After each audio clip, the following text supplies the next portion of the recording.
For half a century, WJPZ Syracuse has been the greatest media classroom on the planet.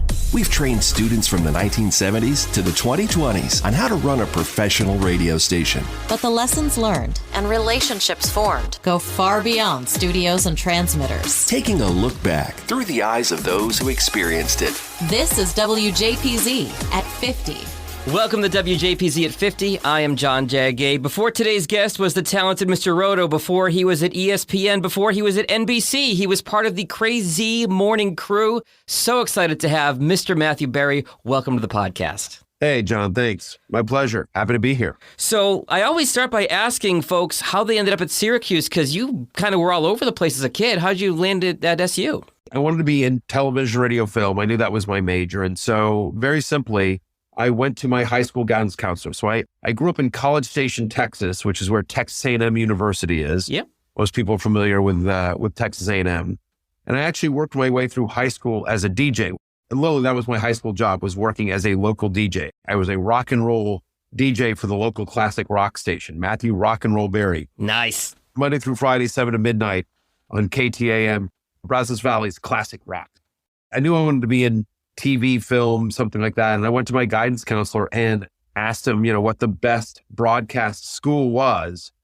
And so that guidance counselor, that book that year had the Newhouse School, had Syracuse as the number one school, obviously in the country. And so I applied and went. I mean, so nothing, it was just a little like I was told that was the best school. And I went, and obviously, you go there and you get the tour, and this is where Bob Costas went, yeah. and, and this is where Len Berman went, Marv Albert, and Ted Koppel, and they give you all the highlights. So it was pretty impressive. Easy for me to get there. So you get there in the late 80s, and you were multi-platform before multi-platform was cool. You started the DO before you were at Z89, right? Do I have that right? Correct. So I wrote a humor column for the Daily Orange for a couple of years called, and God, I hate this title. I hated it then, by the way. The editors at the Daily Orange named it, but it was called Berry Funny. I love it. Why do you hate it? Oh, it's awful. It's a bad pun. It's hacky. But anyway, it stuck. And so I wrote a humor column for the Daily Orange for a couple of years. I also was doing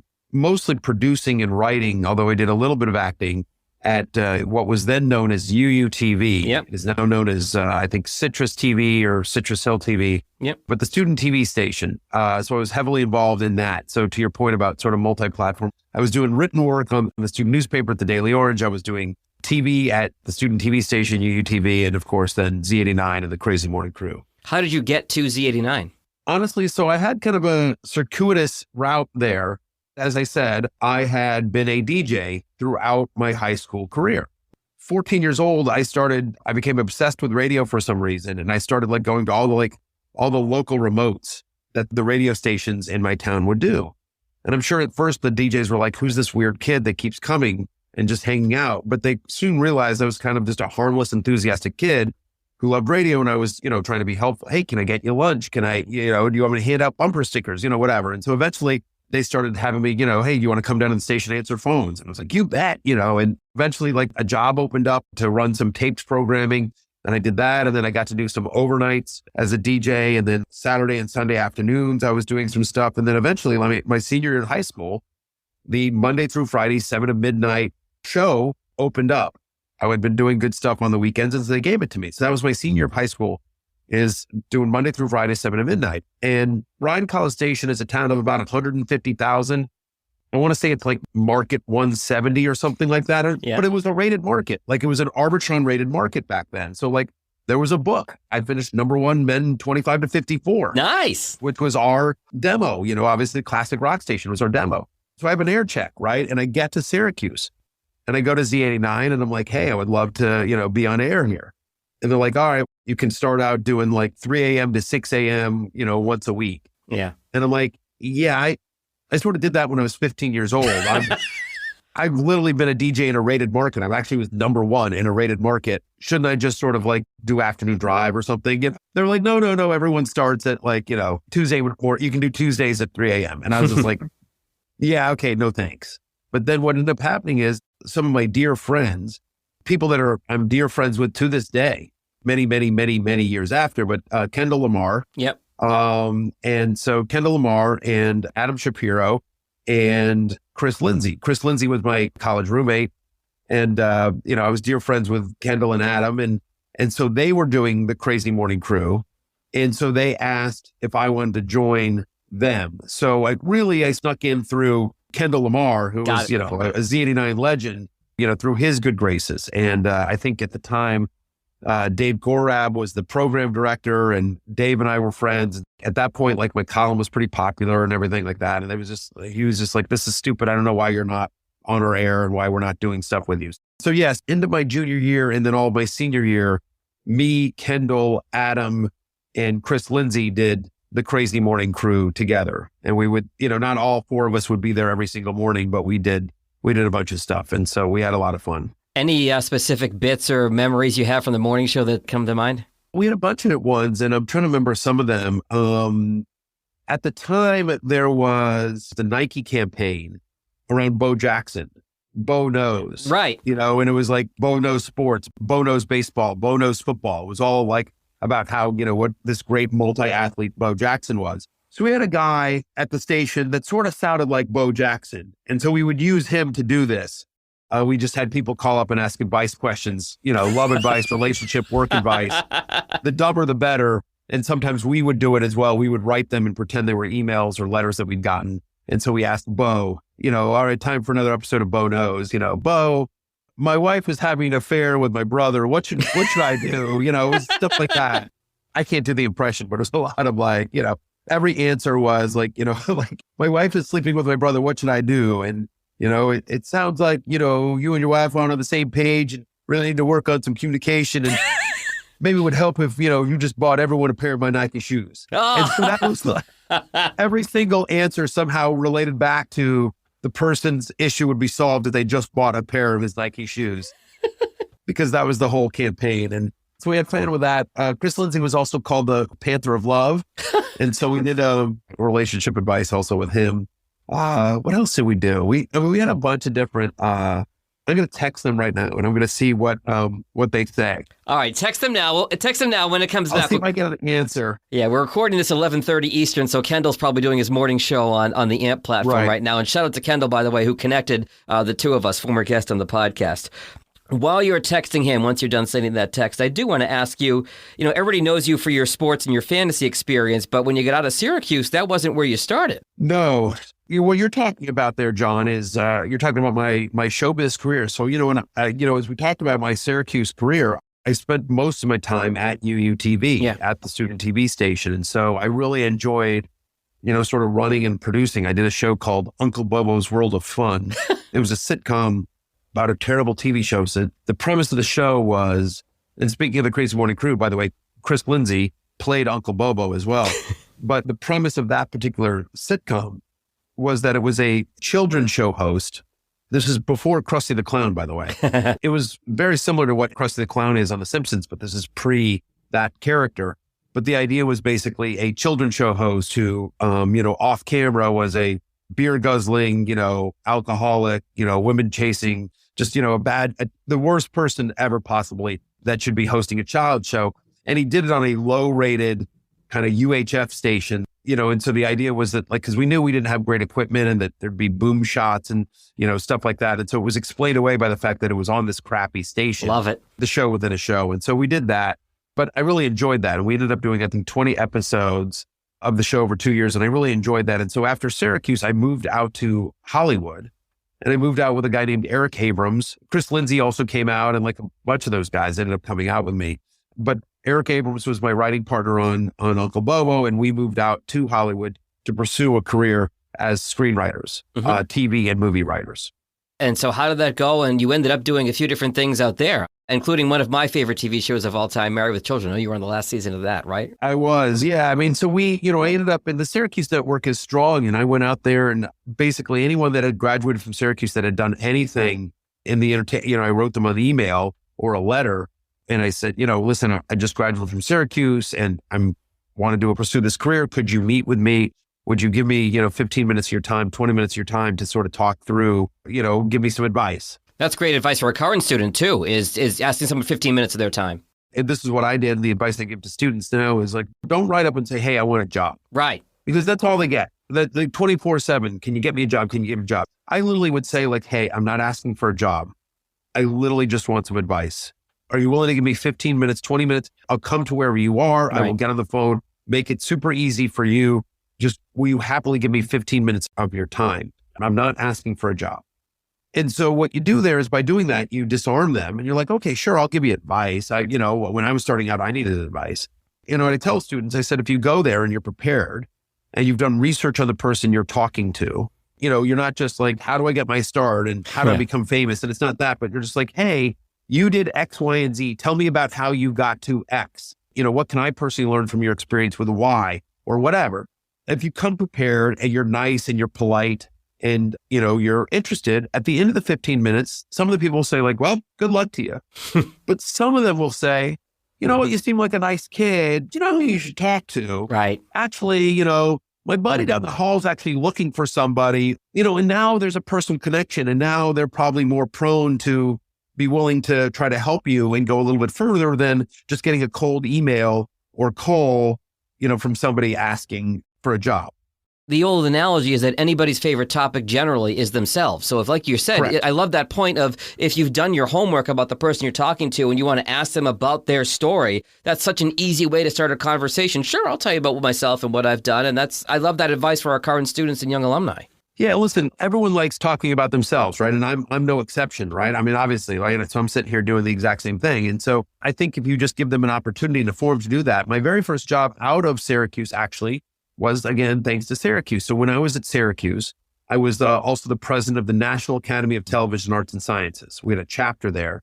And so we invited to come speak at the conference, Sam Simon, the late, great Sam Simon, who was the creator of The Simpsons. And, he's a producer on Cheers and Taxi and just, this legendary career that he had as a writer and a producer. In booking him, I ended up becoming friendly with his assistant, right? Because I had to book his travel and his hotel and, make all these arrangements and blah, blah, blah. And so when I moved out to Hollywood, I hit her up and I said, can you help me? And Sam had a good experience when he was on campus and with me. And so I ended up getting hired as a production assistant on the George Carlin show, which was a sitcom that Sam was creating and it was running. It ran for 2 years on Fox. I was the stage PA on stage 17 of the Warner Brothers lot at the George Carlin show. In essence, I was George Carlin's assistant. I worked as a PA, a production assistant on another sitcom as well. And all the time I was doing that, I was trying to become a professional writer, a sitcom writer. And Warner Brothers back in the day, I don't know if they still have this, but back then they had this thing called the Warner Brothers Writers Workshop. Okay. And probably like 800 or 1,000 people applied. Out of the 1,000 scripts, they would narrow it down to 50. And out of the 50 people they interviewed, probably like 25 would make the class. And out of the 25 people that made the class, 4 or 5 people out of that 25 would become staff writers on a Warner Brothers sitcom show. Oh, wow. Okay. And so George Carlin wrote me a recommendation letter to get me into the Warner Brothers Writers Workshop. Wow. I mean, that's impressive. Brilliant comedian. He's a legend. And so obviously that helped out a lot. And Eric and I got into the Warner Brothers Writers Workshop. And through the Warner Brothers Writers Workshop, our script got there, we interviewed, we got into the class. And out of the 4 or 5 people that got jobs that year out of the Warner Brothers Workshop, we were one of them. And we got placed on a Warner Brothers sitcom called Kirk, starring former teen heartthrob Kirk Cameron. Ha! It was a family show and it wasn't particularly good, but we were writers. And so we were thrilled. And so that's sort of how I got my start. And to your point, John, just to bring it full circle, we were able to get an agent. We were writing that particular year, the Kirk show. There's this, Parents for Television Council. Oh, right. The Parents Television Council, they, deemed what was good and what was bad and everything like that. And so they, that year, declared Kirk the safest, best, most family-friendly show on television. That's wild because you always hear about them complaining about stuff. This is the other end of the spectrum. Well, Kirk, you may have seen because he's made some news over the years. Kirk is a devout Christian and very, very religious. And so his ethics and point of view obviously influenced the show quite a bit. And so, yes, it was very, very safe and family-friendly.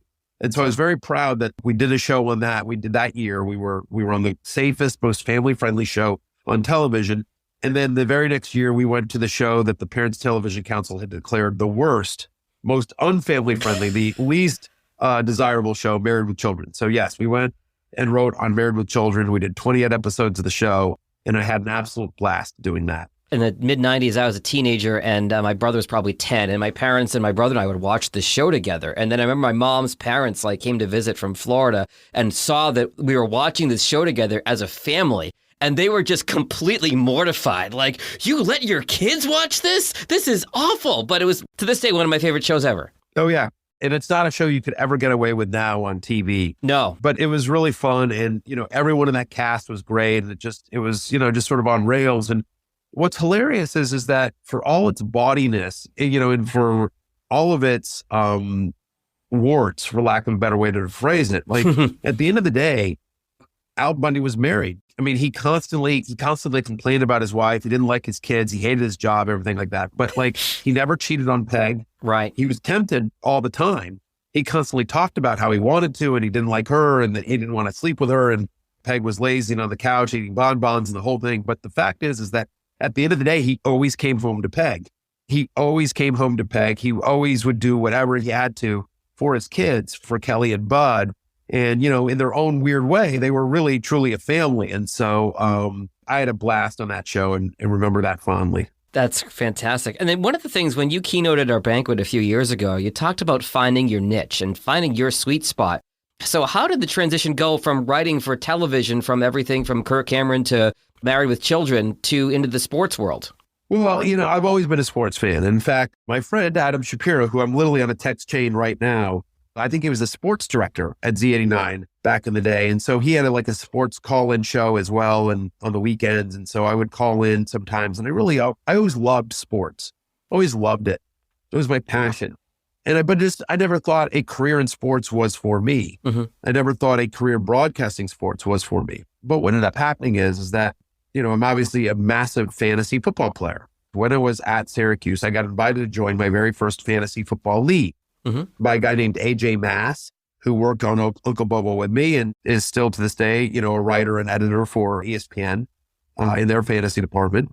He asked me to join a league of other Syracuse guys, a fantasy football league. And Kendall Lamar is in that league. Chris Lindsay and I co-own a team. Adam Shapiro is in that league. Matt Prohaska is in that league. A lot of names that might be familiar to people listening to this podcast. Gary Giovanetti's in that league. And so anyway, I joined that league and just absolutely loved fantasy sports. Flash forward now to 1999. I graduated college in 1992. I'm class of 92.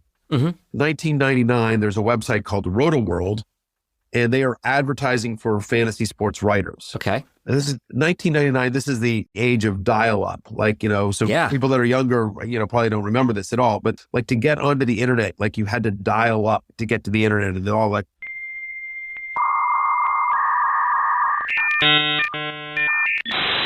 Exactly. And before that, it was, calling in. If I remember this when I was in the early 90s, with my dad calling in our fantasy selections on a telephone line. Yep. And now it's starting to go digital and go online. Correct. But yeah, back in the day, fantasy started before computers, before the internet. So yeah, you had to either call in your lineups or you had to fax them in. Yeah. And standings would come out once a week because you had to wait for all the stats to get calculated. It was very, very hardcore. So this is, CompuServe, AOL, You've Got Mail was a novel thing. You've got mail. And you're oh, I've got an email. That was actually a novel thing back then. But I wrote them a note and I said, hey, listen, I'm a professional writer living out here in Hollywood, but fantasy sports is my passion. And I just think it would be so much fun to write a column on the side. Could I try out? Could I send you a sample? I just think it'd be fun as a hobby. And they wrote me back the next day and they said, we looked you up on IMDb. Married with Children is our favorite show of all time. You're hired. Wow. So again, it all goes back to Married with Children because I was, writing mean wife jokes for Al Bundy. I got a chance to write a free column on a low-rated, website around fantasy sports. And I started writing a fantasy basketball column, eventually getting into football and baseball as well, and really fell in love with it. It's WJPZ. At 50. Don't miss an episode of the WJPZ at 50 podcast. We release a new one every Monday morning. And if you'd like us to send you an email when a new episode is out, sign up at jagindetroit.com/WJPZ at 50 or click the link in today's show notes. And I promise not to sell your info or spam you. It's the podcast celebrating the world's greatest media classroom. It's WJPZ at 50. I've had a really wonderful career that's had a lot of sort of curves and journeys. And, sometimes kids will ask like, well, how do I become the next Matthew Berry? How do I get your career? And I'm like, well, I have some advice, but my biggest answer is not to follow my pen. Sure. Because my path is like, you couldn't plan it out. It was so ridiculous. And so like I started writing for Roto World. I think I'm a pretty good writer, and I developed a pretty big following there. And so after 4.5 years, and I wrote my column for free. Eventually, then I ended up getting paid like $25 a column. And I think eventually it wound up being, I don't know, maybe $50 a column was the highest I ever got paid. Huh. Okay. But, after 4.5 years, and it's now 2004, and people were starting to make money on the internet. Right. Not a lot of money, but the .com bubble had burst, and people were starting to actually think, oh, hey, advertising on the internet is actually a viable way to get your product out there. And so I thought maybe, hey, there's a chance I could make a few bucks on my own.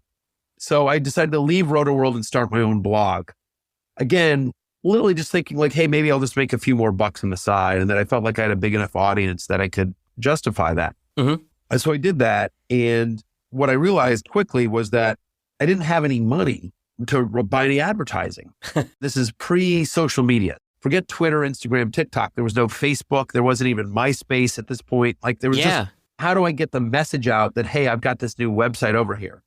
And I couldn't buy any marketing. I didn't have any money to go out and pay for advertising. So I realized that the only way I could market the site was me. So I called every radio station I could find, every TV station I could find, every website I could find, including Roto World. Wow. I went back to them and I said, hey, I will write for you for free. I will come on your air for free. All you have to do is mention my website. Just link back to my website. Just send traffic to my website. Wow. Okay. And they all said, okay.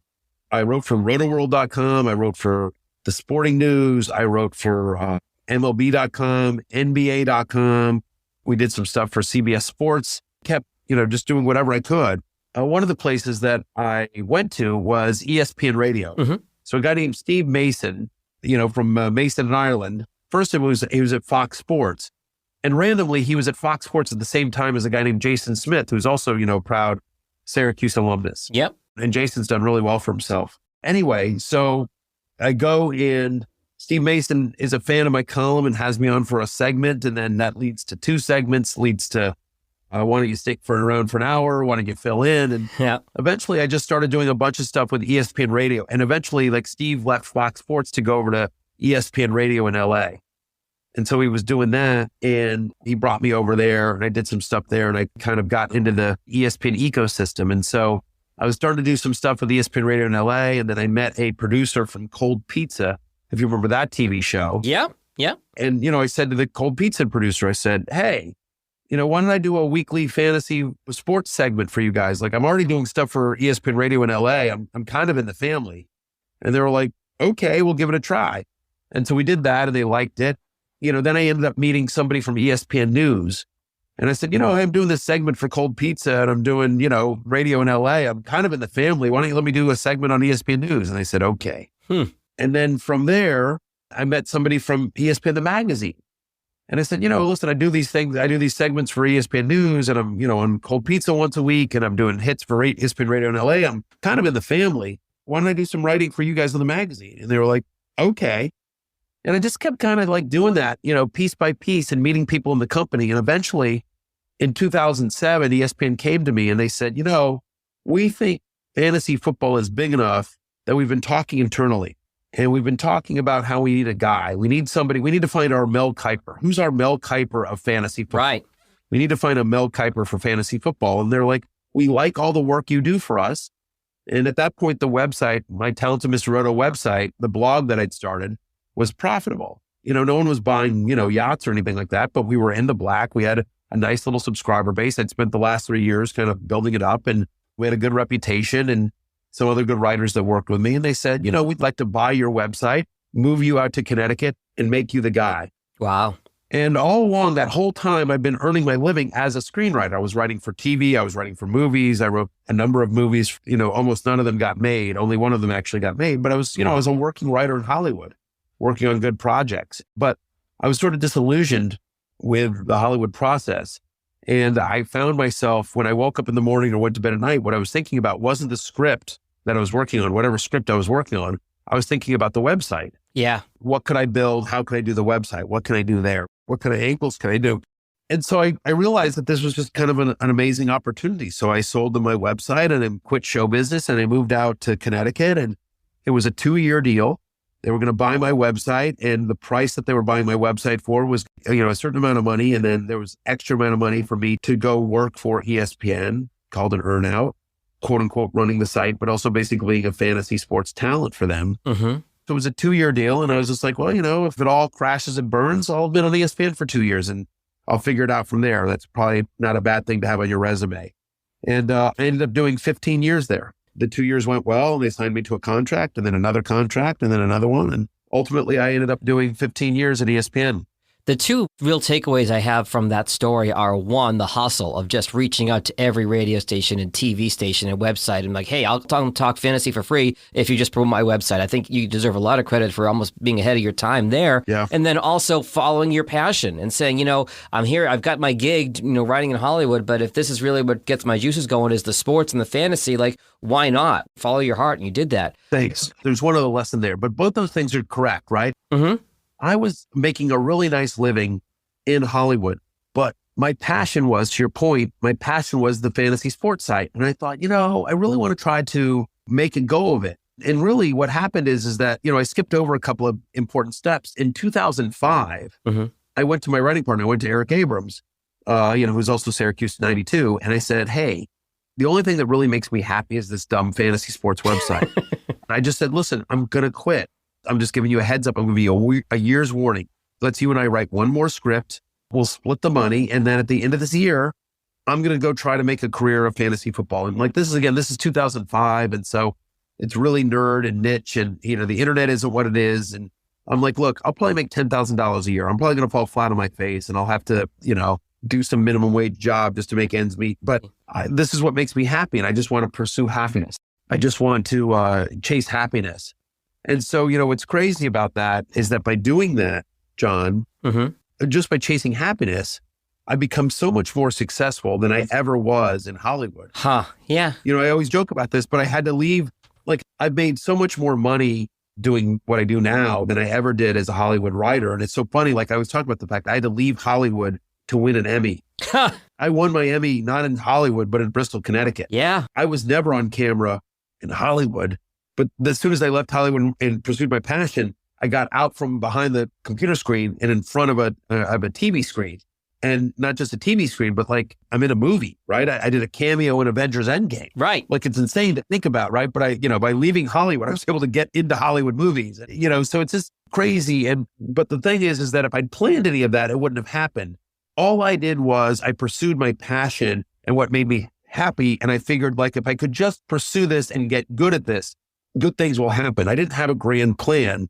And so that's always my advice to kids, is always they're like, how do I get an agent? And how do I become famous? And how do I get on TV? And how do I get to ESPN? Yeah. How do I get to NBC? And my answer is I would forget all that and just worry about getting good. Just get good. Yeah. Because I promise you that if you're good at whatever it is you do, podcasting, writing, vlogging, being a social star, whatever it is you do, photography, whatever you do, if you're good at it, I promise you someone will find you, because we're always looking for good people. You're always looking for somebody that can help you. And so just push everything out of there and then just try to get good at what you do. But to your point about the hustle, that's right. Once I felt like I was good, I definitely was proactive in hey, you're a Syracuse grad. Can I talk to you? Hey, we have this mutual friend. Hey, do you know anyone over at Cold Pizza? Oh yeah, my friend is a producer over there. Can you introduce me? Mm-hmm. That kind of stuff. So constantly trying to do that. And then the last piece of advice that you didn't take away from my story that I would just sort of say here is there's a little bit of fake it till you make it. Yeah. In essence, I was doing basically 2 or 3 hits a week on ESPN radio in LA, none of them more than 5 minutes. Mm-hmm. And that was on their air for less than 15 minutes. But, when I was talking to Cold Pizza, I'm like, yeah, I'm part of ESPN Radio LA and blah, blah, blah, blah, blah. And they're like, all right. And they're like, it's just, again, it's a little bit of fake it till you make it. If you can act like you've got confidence in yourself, then it's easier for other people to have confidence in you. You got to push through that imposter syndrome and act like you belong, right? 100%. 100%. How did the move from ESPN to NBC recently go? Yeah, listen, my contract was coming up at ESPN, and ESPN was very gracious to me. They're like, we really like you. We want you to stick around for a long time. They offered me a 3-year extension. But there were a couple of things that were really important to me.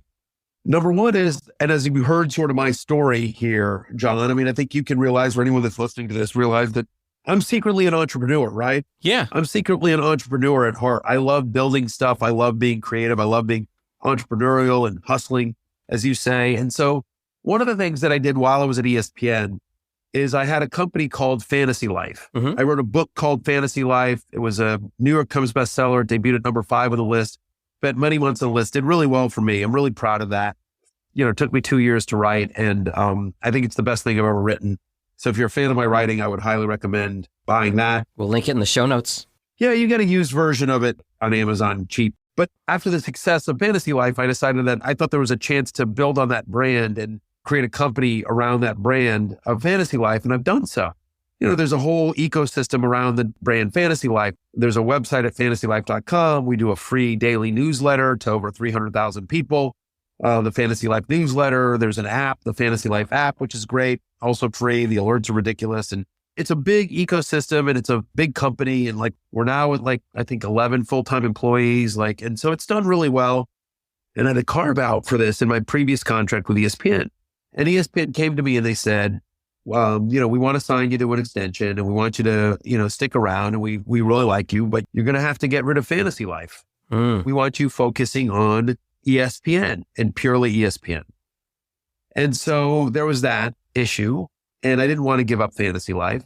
And then the other issue is that I wanted to be part of NFL coverage. The way it's set up at ESPN is that the people who do fantasy in sports betting are completely in a separate category than the people who do our NFL coverage. Right. You had the pregame show for fantasy on ESPN2 on Sunday mornings, while the main pregame shows were running on ESPN for a while there. Yeah, it is kind of separate. Correct. It's very separate. And the ultimate boss of the Sunday NFL Countdown show that you referenced, that has Matt Hasselbeck and Teddy Bruschi and Rex Ryan and all those guys on it, the person that runs that show is a different person and reports to a different person than the person who runs fantasy football now. It's not even in the same division. Okay. It's a sort of inside baseball, but just basically the way ESPN covers the NFL does not include sports betting or fantasy, period.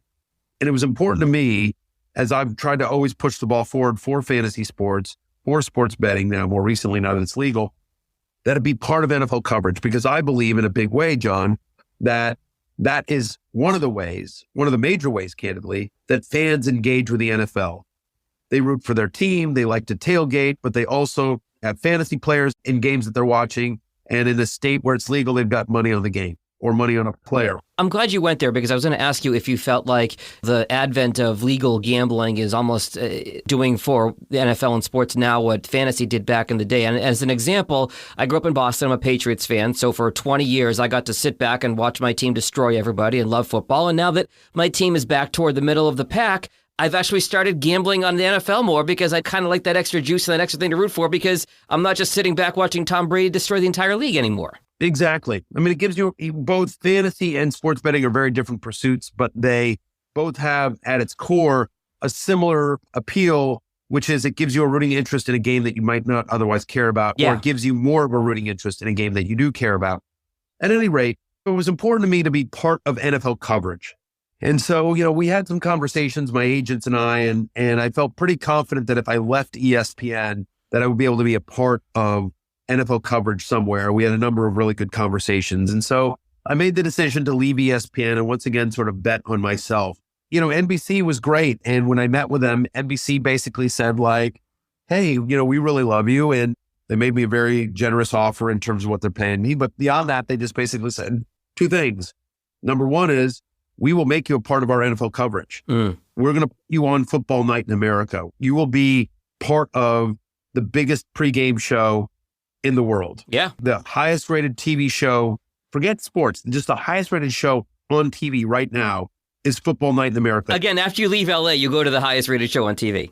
Correct. Yeah, exactly. The only thing that's higher rated than Football Night in America is the actual Sunday Night Football game. Sure. So I guess technically it's the second highest rated.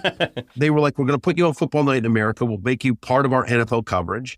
And by the way, in terms of Fantasy Life, do whatever you want. Huh. We're going to be supportive of that. We're going to be completely supportive of that. As they pointed out to me, they said, Chris Collinsworth owns Pro Football Focus and Mike Florio owns Pro Football Talk. We are comfortable with our talent having an entrepreneurial side to them. Mm-hmm. Jim Cramer over on CNBC, he owns his investment club. Right. And I was just like, wow, that's amazing. And so they basically said they're going to put me on, the highest rated show on television, make me part of NBC's NFL coverage. And oh, by the way, they're going to let me do what I want with my entrepreneurial side. Like, it was a 10-minute negotiation. I'm like, where do I sign? And it was like, perfect. So NBC is, and I say this with no disrespect to ESPN, but NBC's been amazing. They've been incredible partners. I love working there. I feel like this past year was the best year of my professional career. It's been fantastic. And I'll tell you just a quick anecdote about NBC. My very first day, they tell me to come to this conference room or whatever. And so I show up there at 9 a.m. and I get there, and in the conference room are really 15 people. Maybe there's 20. Like everyone that basically runs NBC Sports at NBC. So a man named Sam Flood, who's the executive producer of NBC Sports, Sam Flood stands up in front of everybody. And the chairman of NBC Sports is there, Pete Bavacqua, Fred Godelli, who produces Sunday Night Football, the legend Fred Godelli, he's there. Yeah. It's a who's who of NBC Sports. They're all there. And Sam says, thank you everyone for coming. I'd like to take this opportunity to welcome Matthew Berry to the NBC Sports family. Fantasy football and sports betting are not a third rail. They're not some siloed thing. They are part of how we cover the NFL at NBC. They are part of our coverage of the NFL. It's part of what we do here at NBC in terms of how we cover the league. And Matthew is going to lead our efforts there. Please welcome Matthew to NBC Sports. Wow. Right? That had to be an incredible feeling. Amazing. It was incredible. It was awesome. How do you not love being there? And he's been true to his word. I'm on Football Night in America. I do 3 or 4 segments. We talk fantasy. We talk betting. I was at the NFL Combine. I was at the Super Bowl. I was broadcasting live from the Jaguars-Chiefs divisional round playoff game that NBC broadcast. Right. I'm literally on the sidelines broadcasting before a playoff game. How insane is that? So it's been great. One of the things you said when you keynoted the banquet a few years ago is that you're okay with being wrong, is that, you'll make a prediction when it comes to fantasy or gambling or whatever it is, and you're not always going to be right, but have a reason for what you're predicting. Correct. Look, it's a game played with an oblong-shaped ball made of leather. Weird stuff is going to happen. Weird stuff is going to happen. You can't predict the future. And I think most reasonable people understand that. But as long as you have a good reason for why you think what you think, that it's not just for being outrageous, but it is backed in data and stats and analysis and film study. And you're like, this is what's going to happen. And this is why I think it's going to happen. Most people are forgiving, and the people that aren't, are just being unreasonable and looking for a fight. I want to come back to the banquet for a second. You're one of the rare guests we've had who's been a keynote speaker at the banquet. Yeah. I was talking to Matt Friedman from the class of 94 yesterday, and he told me the story of that banquet weekend, and he's hanging out with Adam Shapiro at Fagan's, and you're texting Shapiro saying, hey, I'm on my way over. And so they kind of had a spot near the front of the bar waiting for you to get there. And nobody else knew in the bar that Matthew Berry from at the time ESPN was coming in, and that you walked into Fagan's, and the second you walk into Fagan's, every kid in the place has their cell phone out taking pictures. That had to be a surreal moment for you. I actually don't even remember that. I have to be honest with you. All right, fair enough. It's not, I'm not saying that every time I go into a bar, everyone pulls out their cell phones, but certainly I am used to having heads turn and phones up when I walk into a place. Okay. But yes, to your point, I think for me that the surreal part wasn't necessarily the people gawking, but that people were gawking at Fagan's, that I was walking back into Fagan's, not as a college kid, hoping for flip night. Right. That I was walking in as, I guess somebody who had made it. Yeah, kind of where I was going is it had to be just full circle. You're coming back from being a student at Syracuse and learning the ropes and being told, hey, start on overnights at JPZ. You can't just start doing whatever. And now you're coming back to keynote the banquet, and basically everybody in the room and probably everybody in the sports department is trying to get a minute of your time. Yeah, but that's okay. But that's what you're there for, right? I feel like that's, when you go to the banquet, when you say, hey, yeah, I'll come back to college. I'll come back to Syracuse. That's the gig. People want your time. And listen, that's what we did with Sam Simon back when I was a student. And so, yeah, I was good with it. I enjoyed it. I had a great time at the banquet. It was really good. And I got a standing ovation. It's pretty cool. That was a cool moment. I'm sure. And we were one of, so well received. I speak for many of the alumni when we talk about how thrilled we were to have you. I'm going to timestamp this and say we're recording this on March 31st. And I'm going to turn this around more quickly than normal because things change so quickly in the NFL. We're going to release this the Monday before the draft. Okay. Give me one storyline. I'm not going to ask for draft predictions or record predictions or anything like that, but give me one storyline in the NFL that you're really interested in following this year. One storyline in the NFL. I mean, I think, as we sit here today, I think Lamar Jackson, right, is a fascinating one. Yeah. Where does he wind up playing? What ends up happening with him? I just on a larger scale, I'll just say quarterbacks, right? I think there's so many great quarterback storylines, Lamar Jackson being, one of the most notable. As we sit here today, the expectation is that Aaron Rodgers will be traded to the New York Jets, but as of this recording, he has not. He's still currently a member of the Green Bay Packers. So assuming that happens, is it Rodgers from 2 years ago? Is it Rodgers from last year? What happens with Rodgers in New York on a different team for the first time playing with a team that isn't the Green Bay Packers? I think that's fascinating. Tom Brady retired this offseason. There's rumors that he might come back. I don't think he will, but you never know. So that's sort of interesting. Tua Tagovailoa had a great year last year, but also health was a concern. What happens with Tua in Miami, I think is sort of fascinating. I just think there's a ton of different great quarterback storylines. Brock Purdy was an incredible story last year. Mr. Irrelevant, third string quarterback, having to take over for the 49ers and leading them on going undefeated, 6-0 in the regular season and winning playoff games and going to the NFC Championship game before he got hurt. And so they've got Brock Purdy versus their third overall pick in Trey Lance, two young guys. And so who ends up being the quarterback of the 49ers? We expect CJ Stroud and Bryce Young to be, the first two picks in the draft upcoming. Do they both start? Who takes them? Do they go to Carolina and Houston respectively, Stroud and Young, or is there a change? Where does Anthony Richardson go? So I just think there's a lot of fascinating storylines among all the quarterbacks. And so that's what I'll be looking forward to. Fair enough. Quick follow-up on the banquet thing before I forget. True or false, you were playing beer pong with students at the after party till 3 a.m. I think you mentioned that on your podcast. That would be true. That would be true. Then how was that experience? That also had to be part of that whole full circle moment. I ran the table. It was good. I'm better at beer pong than you think. Yeah, pretty good.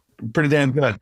Hey, I got some text on some of our bits. I was going there next. Before we wrap up, now let's go back to the text of some of the Cray-Z Morning Show bits, Cray-Z Morning Crew bits. Okay. So we did a thing called Sing Along with Adam. Adam would sing a verse, would do an a cappella version of the verse of a song, and the caller had to complete the verse.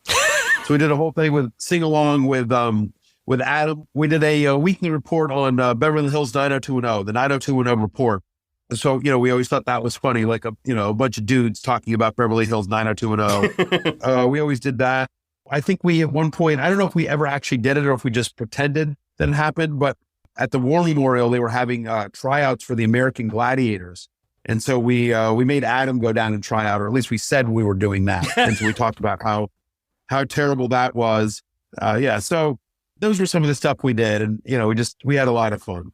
Matthew Berry of NBC Sports, WJPZ class of 92. Really appreciate you taking some time out of your very busy schedule and spending a few minutes with us today. Thanks for coming on the podcast.